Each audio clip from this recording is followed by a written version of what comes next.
Now on AM Extra, it's a new era for the Hopewell House. The Hopewell House is a century-old home, modernized, and now serving as an end-of-life facility in Southwest Portland. You may recognize the name. Back in 2019, we reported on the house's closure, and then in 2020, a newly created nonprofit called Friends of Hopewell House began raising money to buy the property and keep their important work going. Ultimately, because of that effort, the Hopewell House reopened in 2023 and to this day continues to provide the nurturing care and gentle environment to families going through some of the most difficult times of their lives. Well, joining us now to talk more about the Hopewell House and share their stories are the executive director, Leslie Sachs, and Cheryl Griner, a former Hopewell House family and now serving on the board. Good morning to you both. Good morning. Yeah, really appreciate the time. It's great to talk about this. Leslie, I know we just had a little bit of an intro here, but in your words, how would you describe exactly what the Hopewell House is, what it does, and what it's all about?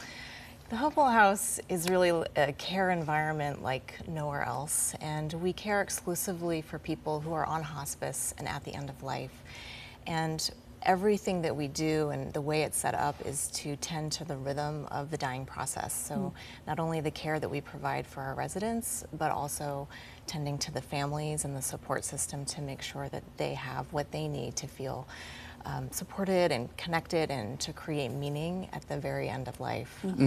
We have a full staff of care professionals, caregivers, and nurses who are there around the clock, as well as over 160 volunteers who help in all areas of the home, from resident care to tending to our gardens to alternative therapists who provide massage and Reiki and acupuncture for our residents and also for their families to give them comfort and care while they're there, because truly the dying experience is more than just for the individual, it's for the whole family unit. And it's a very special time. It is, and that care and that comfort is unfortunately not something that we can see oftentimes in more clinical settings, you know, in hospitals and places that just don't have the resources to be set up with that in mind.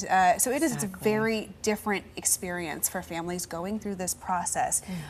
With that said, Cheryl, you're now serving on the board for Hopewell House. You know, after unfortunately having to experience this process firsthand, can you share a little bit with that?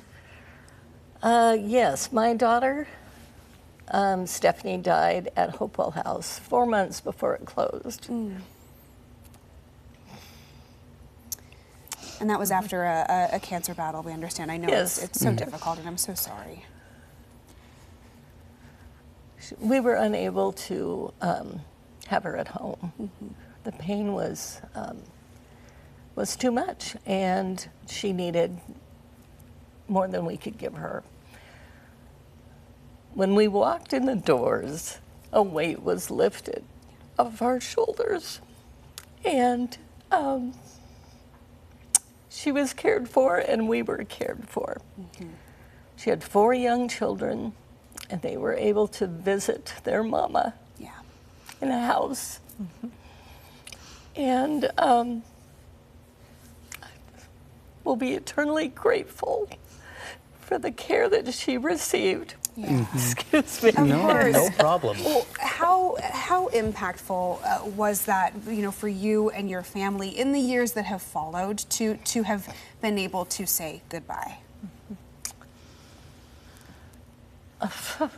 It's immeasurable. We had many good moments there. It wasn't doom and gloom. She was so well cared for, and we were well cared for also. Because it's a big house, we kind of took it over. We had a large family, and that support was wonderful for us as well. Her kids ranged in age from 3 to 9, and they got to come and be with their mom, but also be kids out on the yard playing soccer and capture the flag.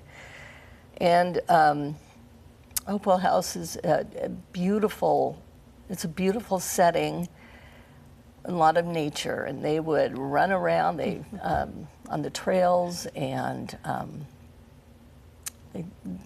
and then they could go back in and be with mom.